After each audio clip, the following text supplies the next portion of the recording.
There has been a burst of panicked news, competing claims, and unfounded fear related to vaping, the use of electronic devices to produce an inhaled vapor, usually containing nicotine, which has emerged as a common alternative to smoking. As is commonly the case, the controversy surrounding vaping consists of a rat's nest of discrete issues that need not necessarily be tangled up together. The mess currently includes the Trump administration's decision to prohibit certain flavors of vaping cartridges on the theory that they will attract underage users, a Wisconsin-based drug ring discovered illegally producing vaping cartridges containing THC, the principal psychoactive substance in marijuana, a rash of hospitalizations and a half-dozen deaths around the country linked to vaping, the great majority of which involved the illegal misuse of vaping devices. A final issue, constantly underappreciated amid the din, is that vaping does indeed provide a beneficial alternative to cigarettes and other combustible tobacco. These issues are best addressed one at a time rather than lumped together into a single, unitary response to the current mass hysteria about vaping. The Trump administration is wrong to prohibit particular flavors of vaping product as a means of preventing children from taking up the habit.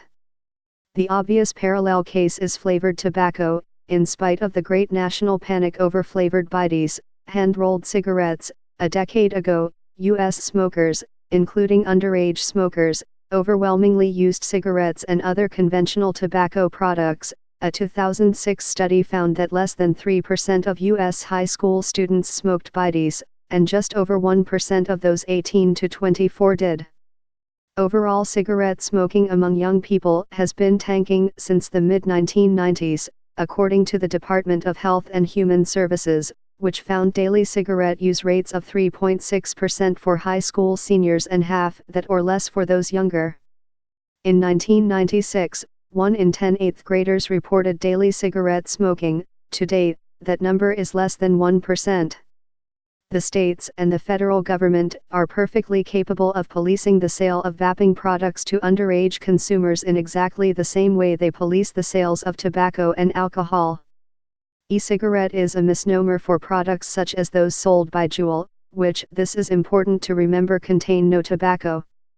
Shut down offending vape shops, yank business licenses, and put a couple of chain store managers in jail if necessary. There is no good reason to prohibit products that are perfectly appropriate to adults simply because a few retailers mishandle them. Punish the guilty, leave everyone else alone. The same goes for investigating and prosecuting those who manufacture and sell black market vaping products. If these are indeed a significant public health menace, then law enforcement and prosecutors have work to do. Prohibiting or restricting the legal sale of sanctioned products is not an appropriate response to the illegal sale of illegal products. We don't take Advil off the shelves because cocaine exists and is sold. It is worth emphasizing that the current episode seems to be related almost exclusively to the use of illegal THC-based vaping cartridges. Used as intended, vaping is a literal lifesaver.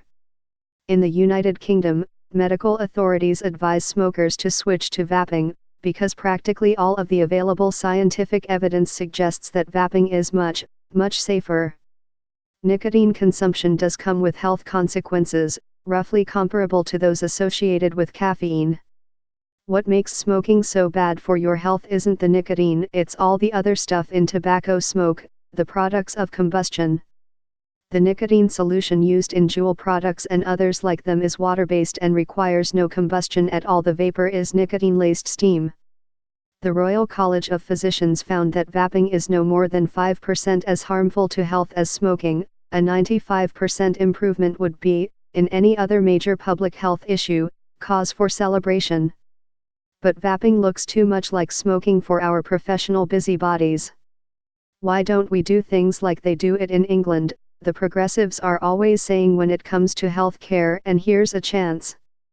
A couple of conclusions. One is that as a matter of trade-offs, vaping is a clear winner over smoking. Another is that not all national policy needs to be organized around miscreant children.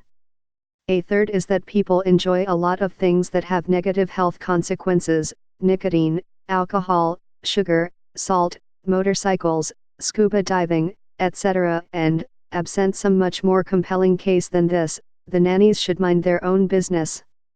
CDC's bias against e-cigarettes is putting kids' lives at risk. E-cigarette bans undermine decades of anti-smoking efforts. The puzzling problem of vaping.